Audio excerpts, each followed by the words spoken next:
अचानक विकास की गाड़ी डगमगाई। मुश्किल से नियंत्रण किया। विकास ने सड़क के किनारे गाड़ी लगाई और नीचे उतरकर देखा तो पिछला टायर पंचर था। ओह शिट, इस गाड़ी को भी अभी पंचर होना था।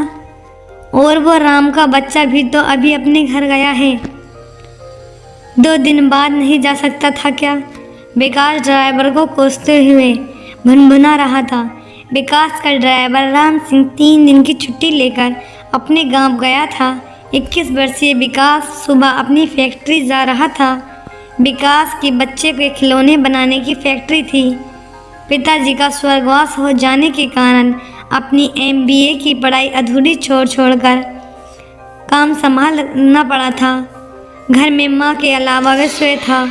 विकास ने अपनी कभी टायर नहीं बदला था। यहाँ कोई सहायता के लिए नज़र नहीं आ रहा था। सर, हमें इस गुंडे से बचाओ। एक सुरीली आवाज़ विकास के कानों में पड़ी। विकास ने मुड़कर देखा तो उस आवाज़ की मालकिन में खो गया। अपूर्व सुंदरी 19 वर्षीय एक युवा लड़की सामने खड़ी थी।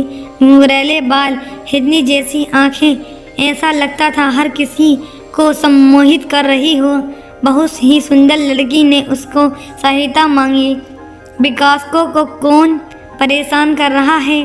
लड़की ये कप्पू नाम का बदमाश है जो रोजाना कॉलेज जाते समय छेड़ता है।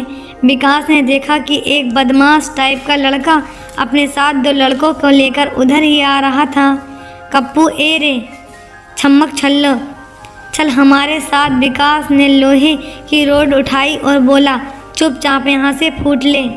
कभी किसी लड़की को परेशान करने का अंजाम बताता हूँ। कप्पू नाम का बदमाश बिना बहस किए वहाँ से चला गया। लड़की, thank you so much sir, मैं आपकी कुछ हेल्प करूँ? विकास ने उसे नो थैंक्स कहकर खड़े रहने के लिए कहा। विकास ने बहुत मुश्किल से टायर बदला और बीच बीच में उस लड़की की सुंदरता को निखार लेता था। विकास, क्या नाम है तुम्हारा? लड़की, निर्मला। विकास, वास्तव में निर्मल हो, जैसी सुंदर वैसी ही सुंदर नाम। विकास को बात सुनकर निर्मला शर्मा गई। विकास ने गाड़ी स्टार्ट की, निर्मला को बिठाया और उसके कॉलेज छोड़ दिया। विकास ने निर्मला को अपना मोबाइल नंबर भी दे दिया था। कॉलेज के पास निर्मला गाड़ी से उतर गई। विकास को ऐसा लग रहा था जैसे उसका दिल निर्मला ले गई हो। विकास अपनी फैक्ट्री गया, काम देखा, कुछ काम समझाया और उसको बार बार निर्मला का चेहरा याद आ रहा था। एक कर्मचारी ने तो टोक भी दिया, सर आज आपका ध्यान कहाँ है? विकास ने हंसकर टाल दिया। वो फैक्ट्री से कॉलेज के पास आ गया। 1 घंटे बाद उसे निर्मला दिखाई दी। विकास ने अपनी गाड़ी थोड़ी आगे बढ़ा ली और बटन उठाकर गाड़ी चेक करने लगा, बहाना करने लगा। निर्मला ने सड़क पर आकर देखा और विकास की गाड़ी पहचान ली। निर्मला, क्या हुआ विकास? पता नहीं, आज गाड़ी तंग कर रही है। निर्मला, चलो अच्छा हुआ आपसे पुनः मुलाकात हो गई। विकास ने गाड़ी स्टार्ट करने का नाटक किया और वह झट से स्टार्ट भी हो गई। विकास को लगता है कि कोई वायर मिसिंग कर रहा है। विकास, लगता है कोई वायर मिसिंग था। आओ बैठो, आगे छोड़ दूंगा। निर्मला बेझिझक बैठ गई। निर्मला खुद विकास की ओर आकर्षित हो रही थी। विकास ने गाड़ी आगे बढ़ाई, एक रेस्टोरेंट के सामने रोक ली। निर्मला और सूर्य ने उस रेस्टोरेंट में हल्का फुल्का कुछ खाया। विकास ने निर्मला को उसके घर के पास छोड़ दिया। निर्मला आज बहुत चहक रही थी। निर्मला, माँ, ओ माँ, गजरी, हाँ क्या बात है, आज बहुत जल्दी आ गई? निर्मला, आज एक गाड़ी वाले ने लिफ्ट दे दी थी। गजरी, कौन था? निर्मला, पता नहीं गजरी। बेटा, इन गाड़ी वालों से बचकर रहना, मेरी तरह गलती मत करना। गजरी किसी से प्यार में धोखा खाकर निर्मला को सीने से चिपकाए जीवन व्यतीत कर रही है। अकेले बिनवाही ही माँ को कौन सहारा देता? अपनी अबोध बच्ची को लेकर वहाँ कहाँ नहीं भटकी, किसी ने कोई सहारा नहीं दिया। हाँ, लेने की कोशिश जरूर की थी। उसकी जवानी, उसका जिस्म लेने का खूब कोशिश की गई, लेकिन गजरी ने किसी को समझौता नहीं किया। नाचना गाना शुरू किया, लेकिन किसी के सामने झुकी नहीं। अनेक प्रलोभन, अनेक सुख सुविधाओं का लालच भी गजरी को खरीद न सका। जिसका प्यार किया था उसने गर्भवती होते ही छोड़ दिया और भाग गया। उसके प्यार की निशानी है निर्मला। गजरी निर्मला को जन्म पर बहुत खुश थी, लेकिन जब उसको गौर से देखा तो अप्रजात सा पड़ा। निर्मला सामान्य लड़कियों जैसी नहीं थी, वो सबसे अलग थी, किन्नर थी। गजरी खूब रोई। जी भर कर रोने के बाद उसने अपनी बेटी को सीने से चिपका लिया। निर्मला धीरे धीरे बड़ी हुई, अपनी असलियत मालूम हुई, लेकिन माँ ने समझा दिया। निर्मला अब सामान्य लड़कियों की तरह रह रही थी। गजरी जानती थी कि यह समाज निर्मला की असलियत जानते ही चैन से नहीं रहने देगा। निर्मला अपने कपड़े बदलने चली गई। गजरी अपने काम में लग गई। विकास अपने घर पहुंचा तो माँ ने पूछा, क्या बात है बेटा, तबीयत तो ठीक है?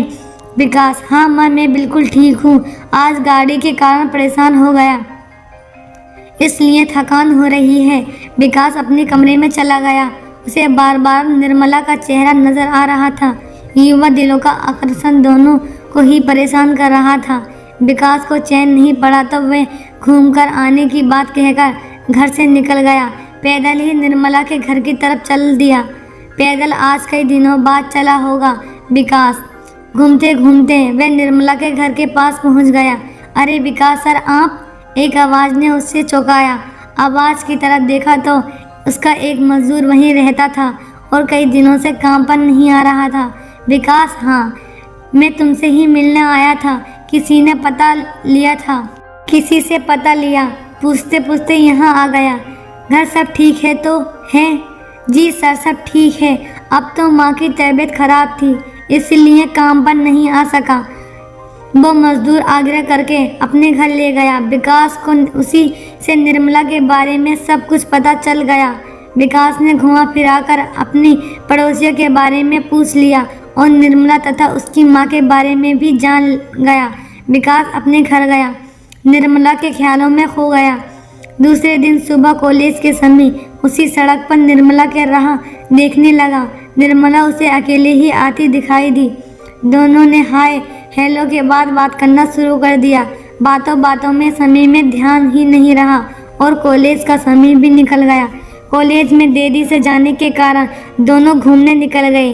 प्राकृतिक स्थान पर दोनों युवा ऐसे महसूस कर रहे थे जैसे कितने वर्षों बाद जान पहचान है। दोनों की धड़कनें कुछ कह रही थी, ये प्यार अजीब है। कई तो जीवन भर साथ रहने पर भी एहसास नहीं जगा पाते और कोई एक बार मिलने पर ही बहुत निकट हो जाते हैं। प्यार भी माया कोई अब तक जान ना पाया। एक दूसरे का हाथ पकड़ के दोनों घूम रहे और समय पर घर पहुंच गए। निर्मला घर पहुंची तो अपनी माँ से कुछ छुपा ना सकी, अपनी और विकास की बात बता दी। गजरी को जिस बात का डर था वही हुआ। निर्मला ने बताया कि विकास बहुत पैसे वाला है और बहुत अच्छा इंसान है। वो मुझसे बहुत प्यार करता है और मैं भी उससे बिना जी नहीं पाऊंगी। गजरी को बस ठीक नहीं लगा, लेकिन कुछ क्या जानती नहीं हो कि तुम एक किन्नर हो, तुम किसी के साथ कैसे रह सकोगी? बेटी, अपनी तरफ तो देखो, अपनी पहचानो, अपने आप को पहचानो, वापस जाएं, साझा करें, अपनी मर्यादा को जानो। निर्मला ने अपनी माँ की बात सुनी तो एकदम जैसे ही किसी आसमान से नीचे फेंक दिया हो। वो वहाँ से अलग हुई और जी भरकर रोई। अपनी किस्मत पर, अपनी प्रकृति पर, अपने प्यार के एहसास पर। निर्मला पास रोने लगी और अलावा कोई रास्ता नहीं था। निर्मला खूब रोती रही। गजरी ने उसे चुप नहीं कराया। गजरी भी जानती थी कि रोने के बाद ही उसका मन हल्का होगा। निर्मला का मन हल्का हुआ तो उसने खूब सोच विचार कर निर्णय लिया कि अब विकास से नहीं मिलेगी।